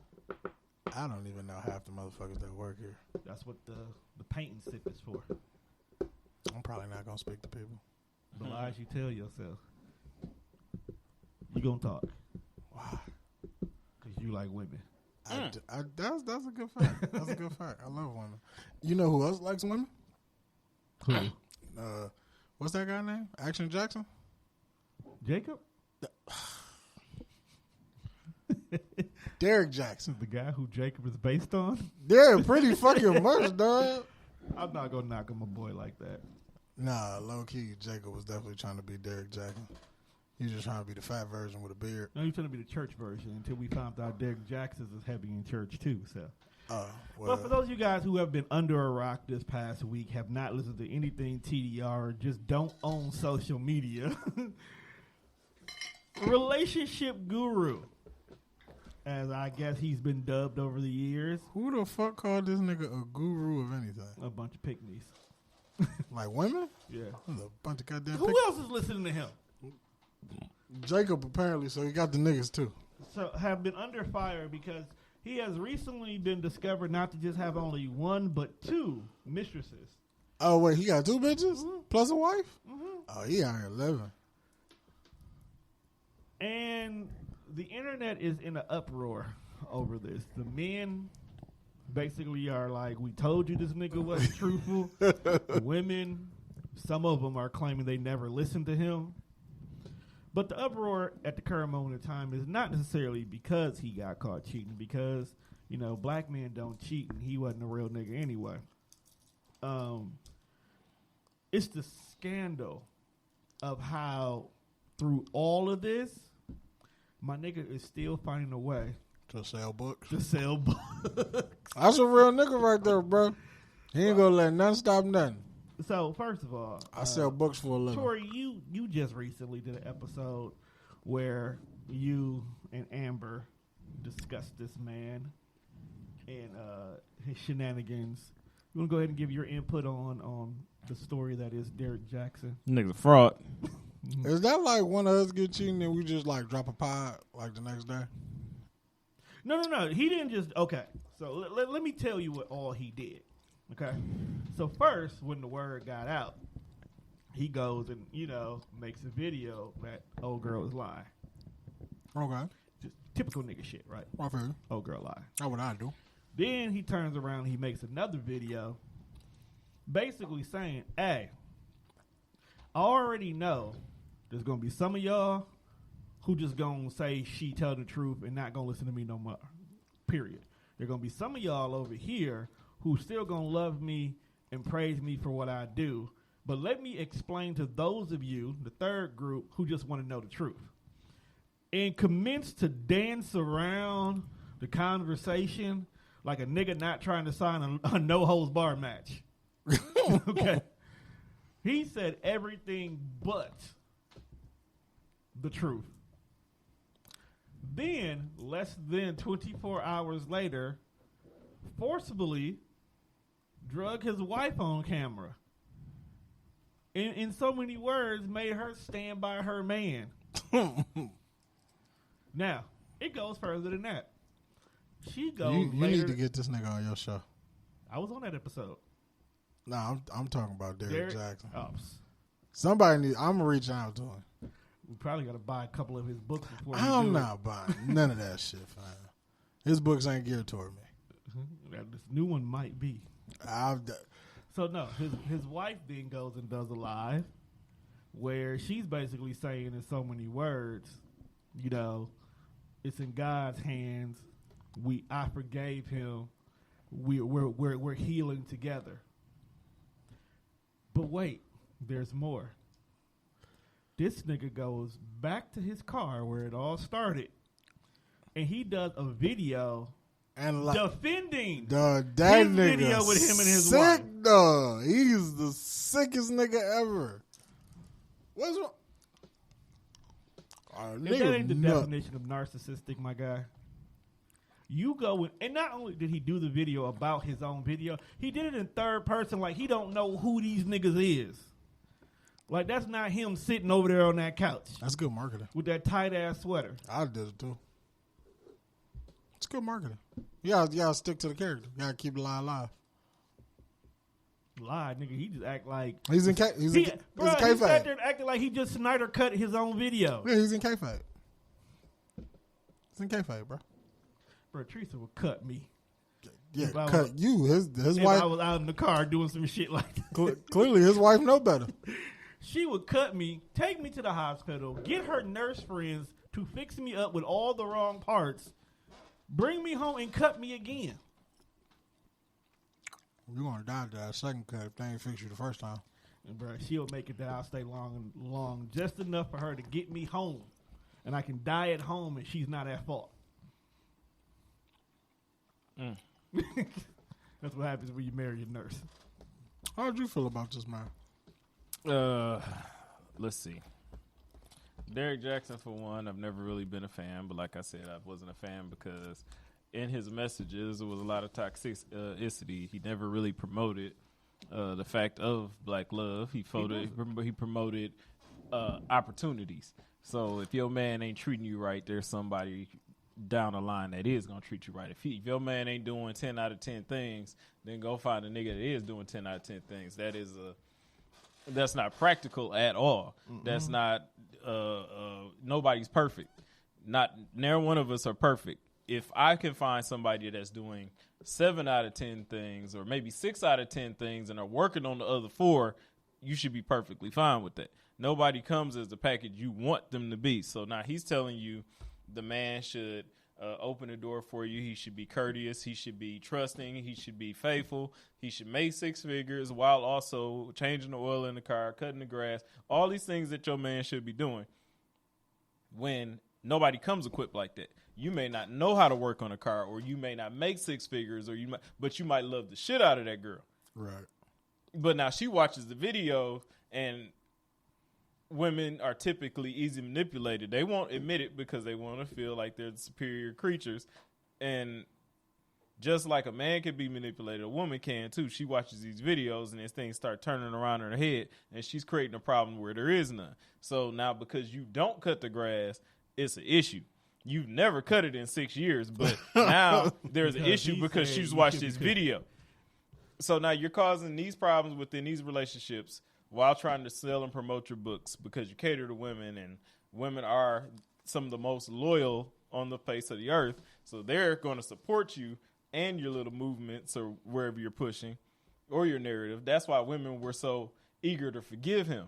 And like, oh, well, that's between him and his wife, or that has nothing to do with his message. While they'll tear somebody like Quavo or Future down because they're cheating and unapologetically doing so because they told you who they were. Right. So this is the case in point of women would rather believe a lie than believe the truth. That's a fact. Somebody like Future has been telling you for years who he was through his music, through interviews, his actions. He's always been telling you, I ain't shit. I like to fuck hoes, this, that, and the other. Y'all hate him.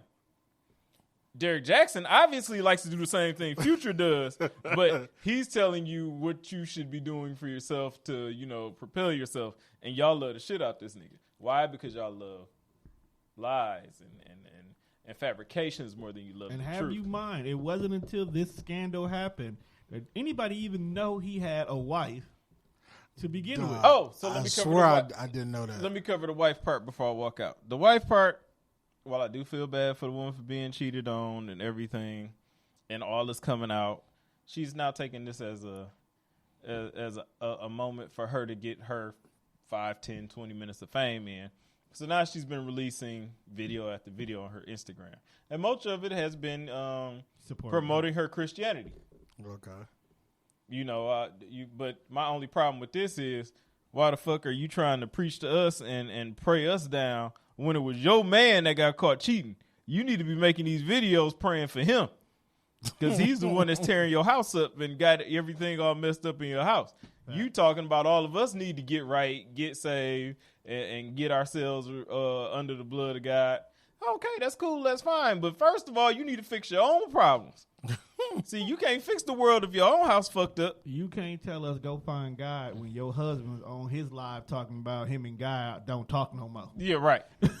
Wait, he said that? He said the reason he cheated was because he felt God abandoned him. His life was going in the wrong place. Him and his wife was separated and all this other stuff. That ain't God's fault, bro. That's you. Or you just going through something like all of us do. Everybody does. Just because you're a Christian does not mean that your life becomes perfect. Actually, you go through most shit. Yeah, right. Because you're supposed to be patient even more.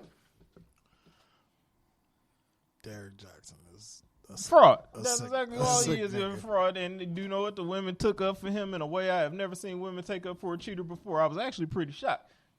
Actually, I was too. I expected them to burn the whole Right, I situation was like, down. why y'all ain't dragging this nigga? But y'all dragged my nigga Quavo But for they going they dragged his wife for the hat / bonnet. They dragged her for her They dragged bonnet. him for having her on the camera and not looking her best. They dragged him for talking in third person, but they didn't drag him for the actual reason why we here today.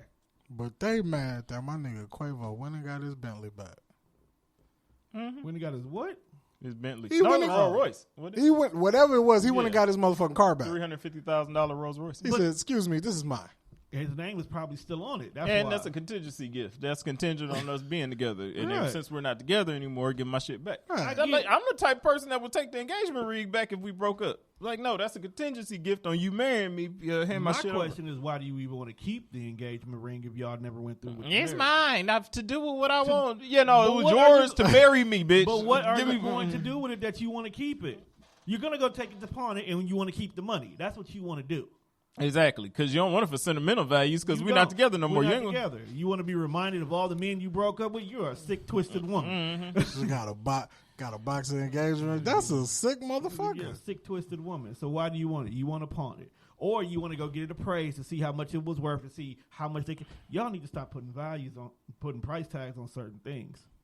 That's why the whole $50 wedding ring conversation keep coming up. Who's buying a wedding ring for $50? Does it matter? You don't know what a person's situation is in that moment that maybe that $50 wedding ring is all y'all could afford to go on with the marriage. That is true. The wedding ring to me is actually an overrated concept. No, it's supposed to be a symbol of love, but Right. that does not mean. But I'm talking about when I come to the value of it doesn't no, matter. no, the value of it doesn't. It shouldn't matter. It shouldn't. But people put more in that. People will want to have a super expensive wedding ring, but will have a Golden Corral wedding reception. Whatever Not a you big put fan in of your Golden Corral. whatever kind of money you put in your wedding, honestly, the money you're trying to appease people or impress people that Right. you shouldn't be shouldn't trying care to about. impress. You know, when people were getting married, our grandparents and them were getting married and proposing to each other in fucking cornfields or in backyards of houses and shit like that. Right. They weren't trying to impress nobody. They were trying to get married and start their families. Me and Tori has had two different types of weddings. Tori would tell you because he was at my wedding. Tori, how many people was there? About 20 at the most, right? Right, yeah. At the most. All immediate family and immediate friends. Meaning these were people who I see every single day. 15 years later, I'm still with the same woman. Did we have our rocky points? Most definitely. But I did not care about how the wedding was. The only requirement Teresa had was it had to be in the church. That was the only requirement. Tori and Mel, they went to a whole nother motherfucking country Waste of money. to have a wedding. I wanted to have it at the courthouse. Right. And I believe you. Sound like that wasn't your idea. It wasn't. But at the same time, it doesn't mean that Tori wedding was better than my wedding. At the end of the day, we both married the woman we want to spend the rest of our lives with. Nicer pictures though. Huh? Nicer pictures. You never seen my picture, so you don't know. Do you got a beach in your pictures? Actually, Do, they do, said now I can put one. do you have a beach? Because they was on the people beach. put price tags on way too many Right. things, and then they wonder why their relationships are all fucked up. Now this is a Derrick Jaxson quote that I do agree with. You can't build your relationship on shaky ground. True. Finances are the shakiest ground. Everybody think it's stability when you get to finances. It's not. Nope. Because finances ain't gonna keep you together. You there as long as the money look good. You're right. But if you ain't never had money problems, keep on living because they come for all of us. Yeah. That was the number one. And once reason the why money we had problems issues. come, that means y'all can't get along no more. Everybody mad at each other, cussing each other out. I hate you, you hate me, all because we broke. No, I want the chick that can ride it with me. Okay, well, shit, we can't have nothing but hot dogs tonight for dinner, but we gonna get through this. That's the person I want to spend my life with, not some bitch that's talking about well, you gonna have to get another job and, I gotta be kept, or if you ain't gonna do it, somebody else is. I don't need no chick like that. Give me the one that's down for me. That's why I don't care. I want a chick that don't care. Baby, I can only afford a $50 ring right now. As the years go on, things get better. This, that. I don't care about the ring. I want you. That's the chick I want. Right. I don't give a fuck about these bitches that want all it. Get a high maintenance chick. See what happens when the first time you down and out. Your wife's supposed to have your back. Oh yeah, a high maintenance chick is gonna bounce. A high maintenance chick already has her next person in line before you even hit your first problem, because she's always prepared to move around because she can't be kept the way she want to be kept. But then most of the time they don't bring nothing to the table other than expenses. Exactly. I got enough credit card bills. I mean, expense reports to the roof for no reason. I understand that chicks want security, but my biggest thing is they need to understand what security actually is. The social media definition is not security. Most of these people that are talking about this shit are single. Mm-hmm. Now you go get you a real married couple that's been together 5, 10, 20 years and talk to them about what security is. They're going to tell you, as long as she is in the room, I'm good. Facts. Why do you think I always praise the fact that I married a nurse? It ain't because she got more money than me. It's the simple fact I don't have to stress and struggle no more, because when I fall on hard times, she scoops it up. But now, I was there. Teresa wasn't always a nurse. The facts. Right. I was there when they were having money problems and was moving from place to place. But guess what? They stayed together. So if you can stay with each other while y'all broke and through bad times, what do you think y'all can do in good times? Let's show some love for Tom's marriage. show some love for all the married people. We done got to the point we could take separate vacations now. That Be okay with it. Watching the Death Fresh show, man. Shout out to all my married people. Mm-hmm. I'm gonna get married one day. You will. You will. Yeah, don't rush it. Not with the wrong person, because I made that mistake too. Yeah, so, I was there for that one. Mm-hmm. So don't. He said, "Yeah, I saw that." I saw that one. I was happy for my guy. Don't get me wrong. But when he finally got out of it, bro, I was happy for him. Like, woo, nigga, you need me to help you move? Mm-hmm. I don't help nobody move. I ran like a freed slave after I got out there. But nah, Derrick Jaxson gave chicks and people a false narrative as far as how relationships go. He should have been telling people how to stay together instead of telling people what they should be looking for. And how did you say it, Tom? I was always saying that people are looking because the grass seems green on the other side. They said the grass is only green on the other side because somebody works for it to be green. Exactly. So your grass could be green too, but you don't want to put it in the work because Derrick Jaxson told you, around the corner it's greener grass. Work on your own lawn. That's basically what it is. And I think, and that's the number one reason why I never liked him. Even when he did his own video talking about his video, he still threw men under the bus in that video. And he's the one that got caught cheating. Right. So his whole narrative is always make it be that you could do better than the man that you currently have, no matter who you have. He basically would go and tell Michelle Obama she can do better than Barack. Well, if Barack ain't doing this one thing, you shouldn't take that. Right. You should tell him this, that, and other. No. No. No.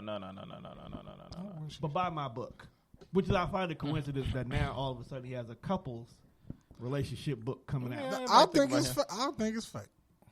No, he probably already had that book out there, but the situation just. See, you know what? This is why I respect. If you had to put a comparison on it, I respect Kevin Samuels more than I respect Derrick Jaxson. Right, See, and that's the thing. A lot of people who's been this getting Kevin upset Samuels about too. You'd have to look him up. I could explain it. Did but you it ever wouldn't see make the sense. video where the girl asked this guy to rate her, and he rated her a 4 and said that she wouldn't be good for anybody? Oh, the nigga who be dressing like Farrakhan? Yeah. I've seen a video. Now, he be talking jazz. At least what he says is his true opinion, and he's not really lying about anything. If he does see you that way, that's how he's putting it out there. Right. Now, I don't like his delivery. I think it's fucked up. It is very aggressive for no reason. But he really feels based on these things, and I don't know where his qualifications are. I don't even think he's qualified to make these assumptions or whatever. That's why he's only on YouTube. But he's speaking from his POV. No, an honest place. This is how he actually sees. He's not trying to manipulate or cut anybody. Everybody think he's trying to chop everybody down. Well, maybe he's not trying to chop you down. Maybe he's just telling you you're honest to be. You called him. That is true. At the end of the day, I'm not taking up for him because I really don't like the man. I really don't like people, bullying people. But you did call him and ask his opinion. Yeah. So why are you getting upset? How would you say this to me or whatever? You call that number. They're getting upset because if you watch any of his videos, he has never given anybody a positive rating or a positive. He doesn't give you the compliment sandwich where he tells you something nice, the hard given truth, and end it with something great about you that needs a little bit more improvement. He's just like, look, this is what you can't think this, you can't be like this. You got a job and you think that because you make 6 figures, that makes you a catch. Look here, girl, there's a bunch of women out here that make 6 figures. What makes you any more better than them? What makes you such a prized possession? Because everybody that's at that table makes 6 figures. What else do you have to offer? Oh, you own your home. That's a natural way of living. Oh, you got a nice car. So what? A car loses value the minute you take it off a lot. What else do you have to offer? God, you don't have anything to offer, then why are we here? Is that how you talk to people? Mm-hmm. Yeah. But listen to everything I said. Was there a lie there, though? No. And the problem is people want them to praise their accomplishment, which are basic living standards. I'll make it real simple for you, Juan. This is why, Tone and me are saying that, it's not really a problem with what he's saying. It's really how he's saying it. when some woman gets on Facebook and she starts, talking about her baby daddy, ain't shit, don't do shit, won't come pick up the kids or whatever. I got to take care of my kids myself. Somebody like me that's reading it on the other side of the screen is just like, bitch, that's what you supposed to do. Right. You supposed to make sure them kids eat no matter what happens.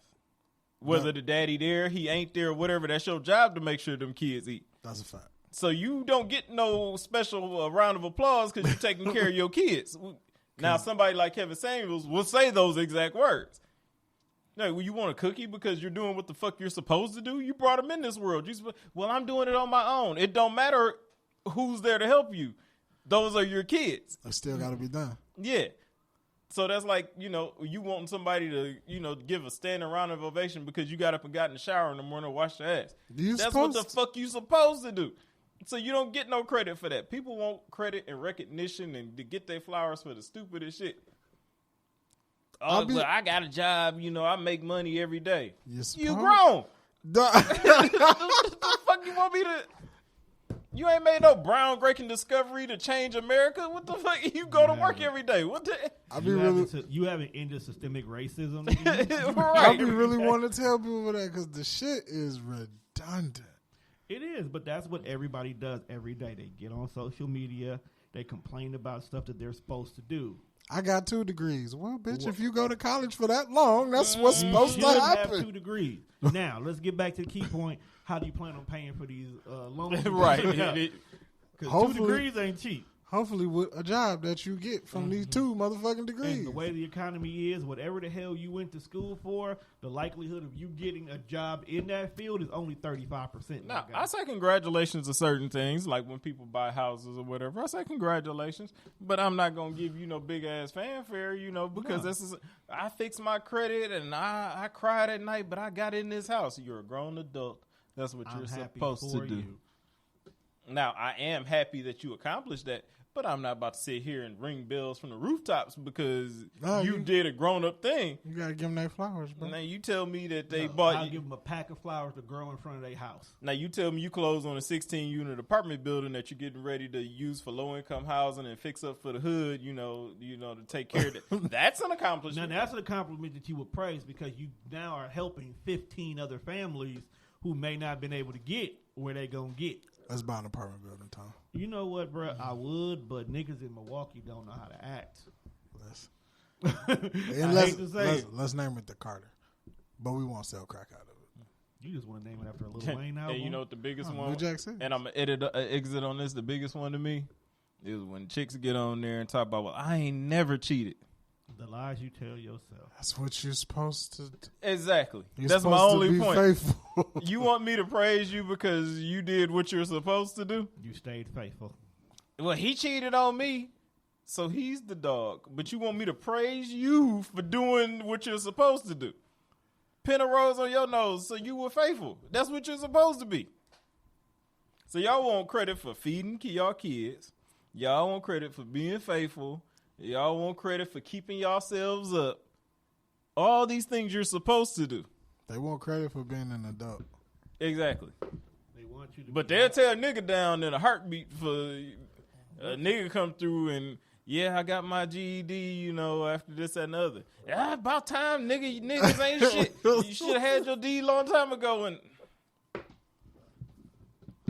because niggas like Derrick Jaxson tell them to step on these niggas to go find you a better man that don't exist. I almost had a GED. What? Actually, I love talking to chicks like that, though. I almost didn't finish high school. Because I tell them you want a cookie because you finished? No, I don't want to. That's what I'm asking. I was just saying, that's why. I almost had one of those.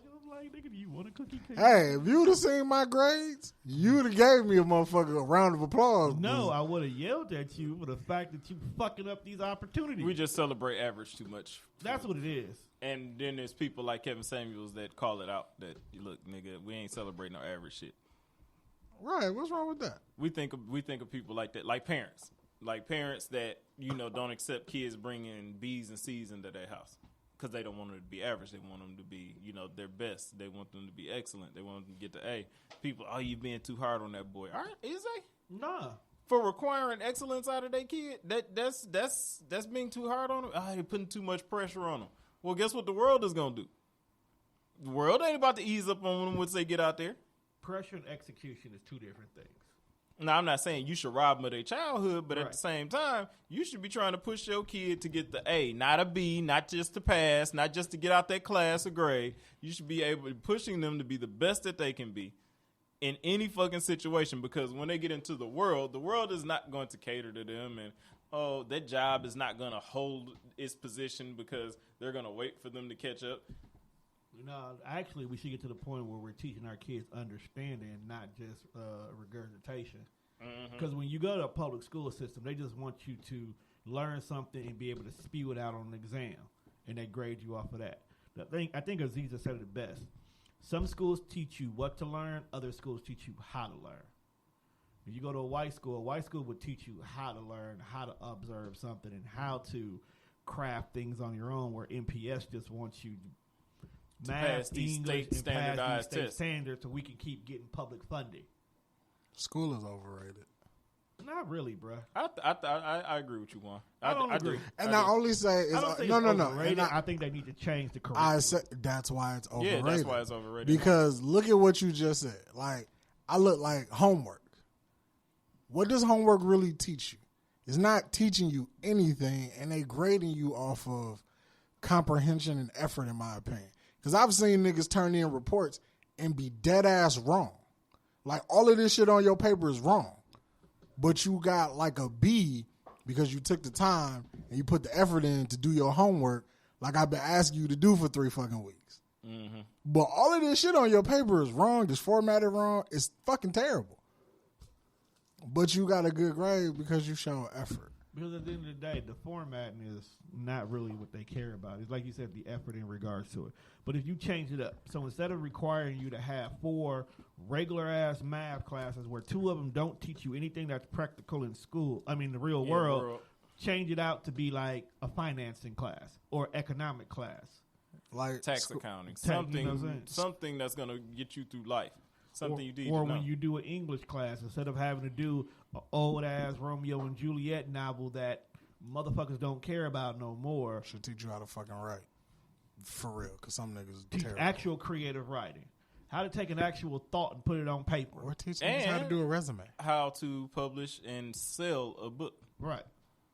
Because you have people that want to do that. You have people that want to learn how to manage credit. Well, no, credit is the biggest thing I would add to MPS curriculum, because black people know nothing about credit, how to build it, how to maintain it, and so we're already behind the 8 ball, because white people had these talks around the dinner table at night with their kids. And most of us don't even sit at dinner with our family. When was the last time you actually had a dinner with your family collectively? Why ain't got no table? We got a dining room table, but don't nobody sit at that motherfucker. That's what we're saying. Whereas in the white community, that is a requirement. Teaching stocks and finances and all that shit. These are things that but I do agree with you that school is overrated and it's bullshit. Not only because of the curriculum, because of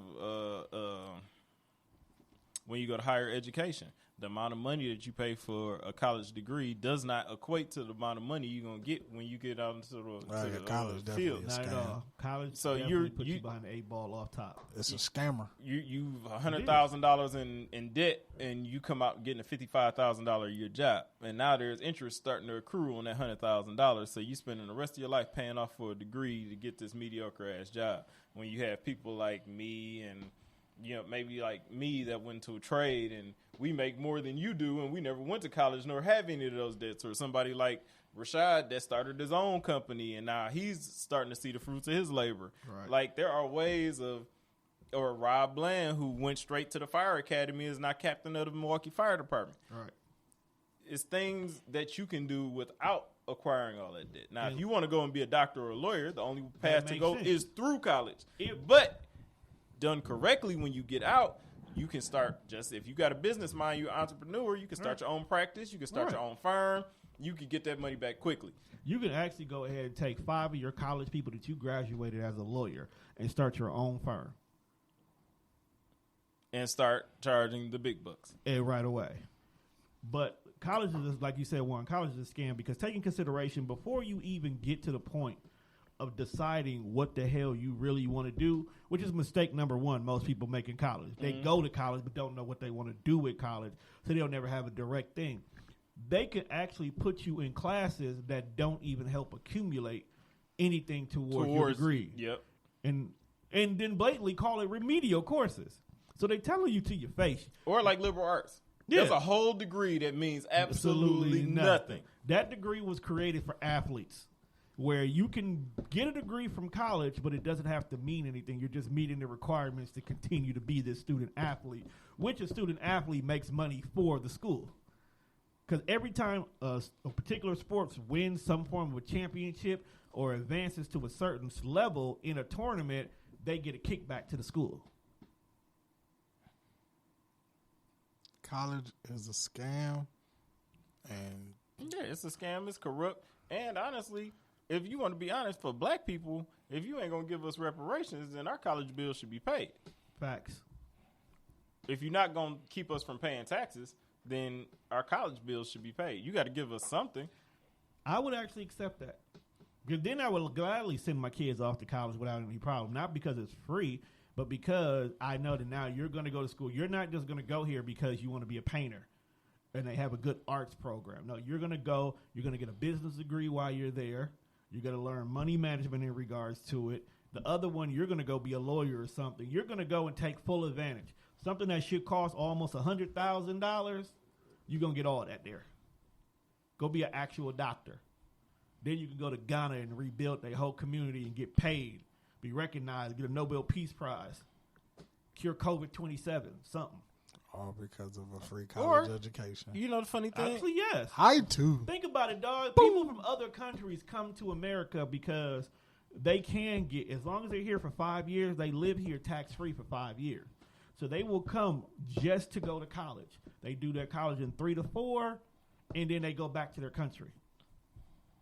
Or you get the ones that were okay in their home territory, especially India. India is a big place. Yeah, they do You get the ones that are doing good, you know, in India, and they apply over here and get scholarships because colleges get kickbacks for taking kids from overseas. Yep. So they encourage kids from overseas to come. The kids don't pay nothing. So you got a kid from India that comes over here to Harvard. Now, you got to take away all the distractions because this kid don't have any. Right. He don't know nobody over here. He barely speak the language. He's just over here to learn. That's all he knows. Right. So he comes over here to Harvard, and of course he jumps right in both feet and excels because he's not pledging fraternities. He's not going to parties. He's not, chasing girls. All he knows over here is Harvard. So my only entertainment is the books they gave me. My only, focus is getting my education. So he excels, graduates as a doctor. Well, if he continues his education, he gets to stay here as a student. Yep.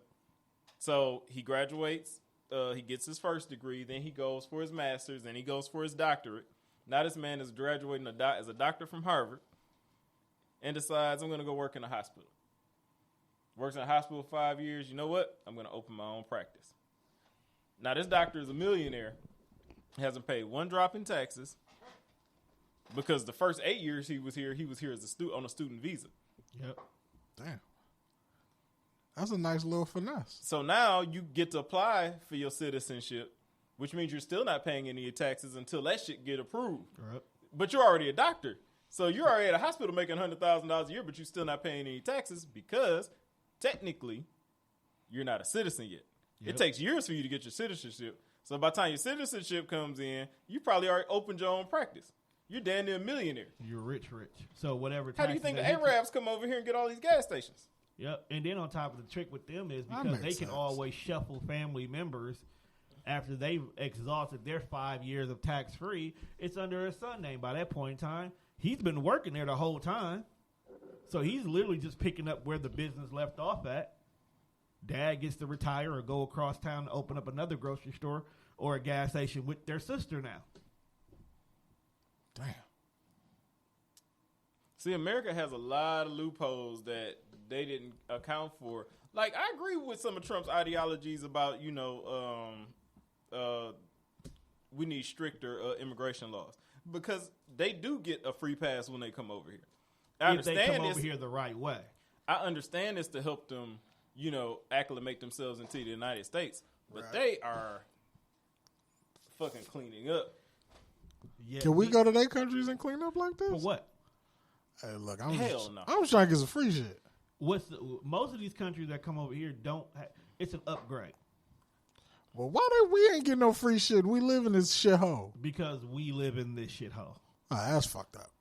That's the whole issue where we talking about reparations. You're allowing anybody and everybody to come through, the gates, go past Lady Liberty, and get a chance at life. But those who are already here, whether we came on choice or by force, we don't get the same opportunities. The problem with reparations, honestly, is can you really put a value on it? When you get the Asian Americans that built the railroads, okay, you can calculate how many Asian Americans, were on those railroads. You can down there put a number on the tribes that you did the bullshit with the Native Americans for, but you cannot fathom or begin to put a number on what black people did in this country. Big facts. And you still got to figure out how you gonna break that down because what about mixed kids? How much is they're entitled to?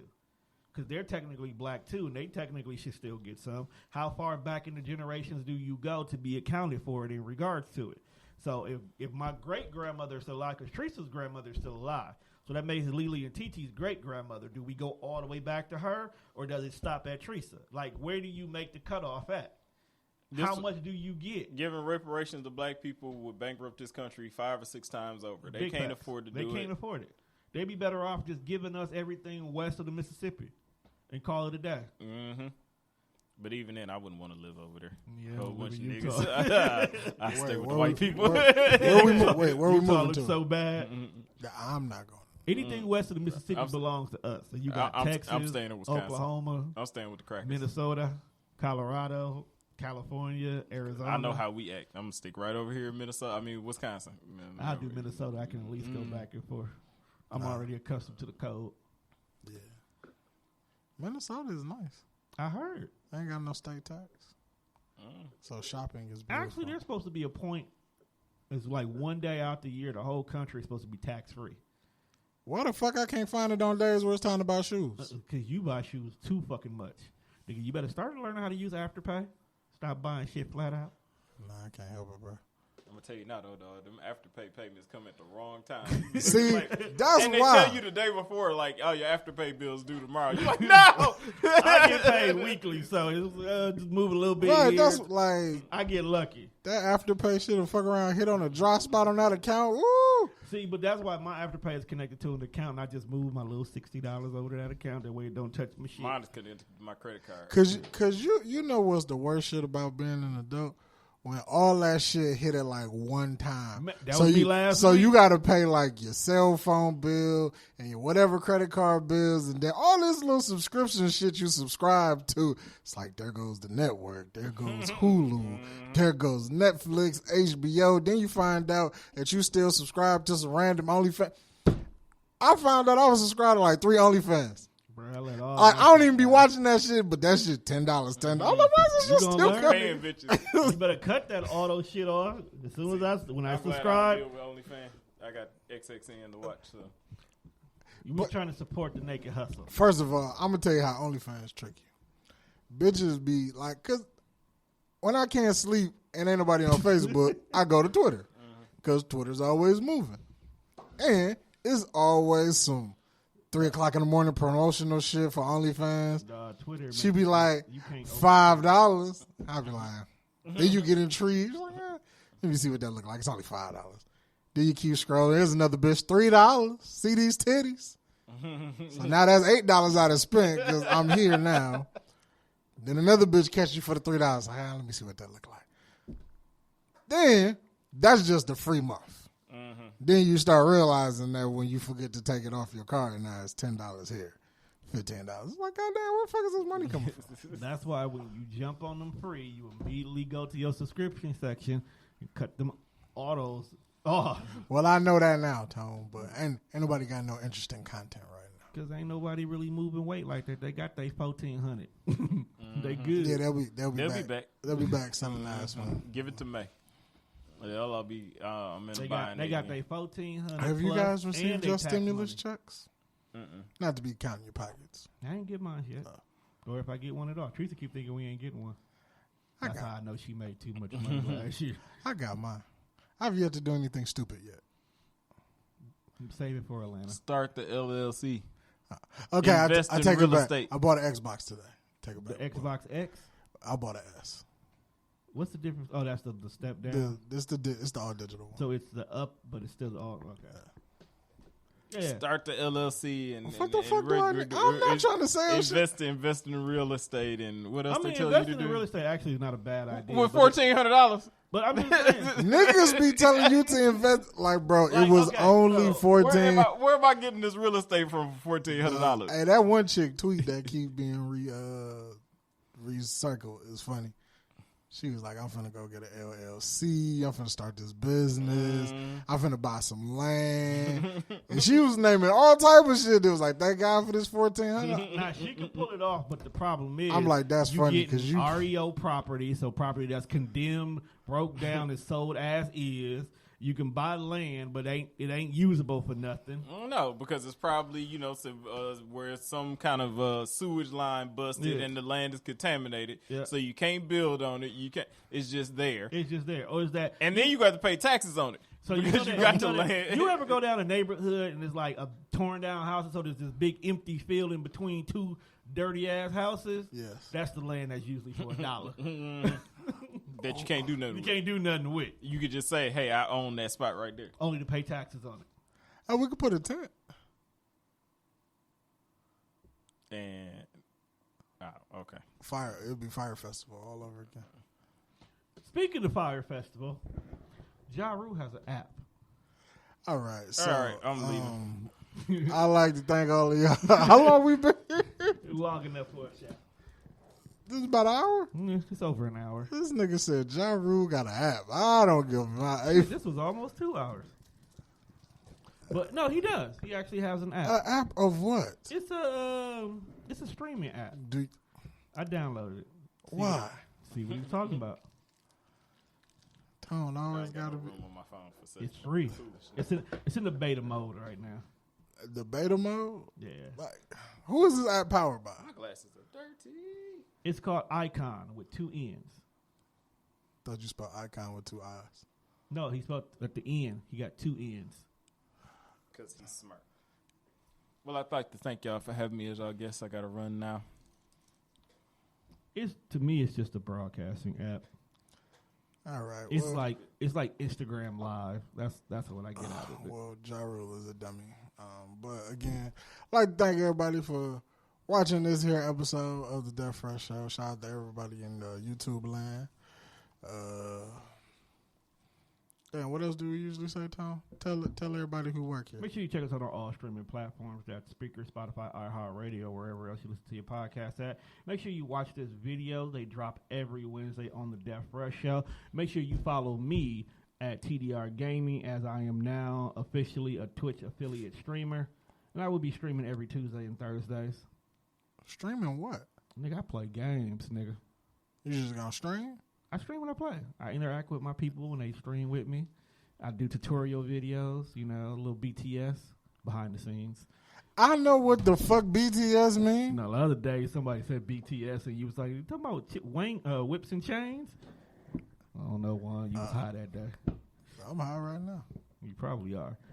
Actually, and I'm going to start releasing every Wednesday the videos from the Death Fresh Show. Yes, that's where they go. Yeah, so they can check that out there too. On Wednesday, on That's the YouTube. thing. As soon as I get home, I'm going back to play Destiny 2 again. I feel you. I'm ordering some chicken and go back to playing Madden. That was Lily and TT last night. They fucked up a whole bucket of chicken by themselves. It's like, you niggas gonna be fat. Thank y'all. But with that being said, people, we are fucking out of here. Peace.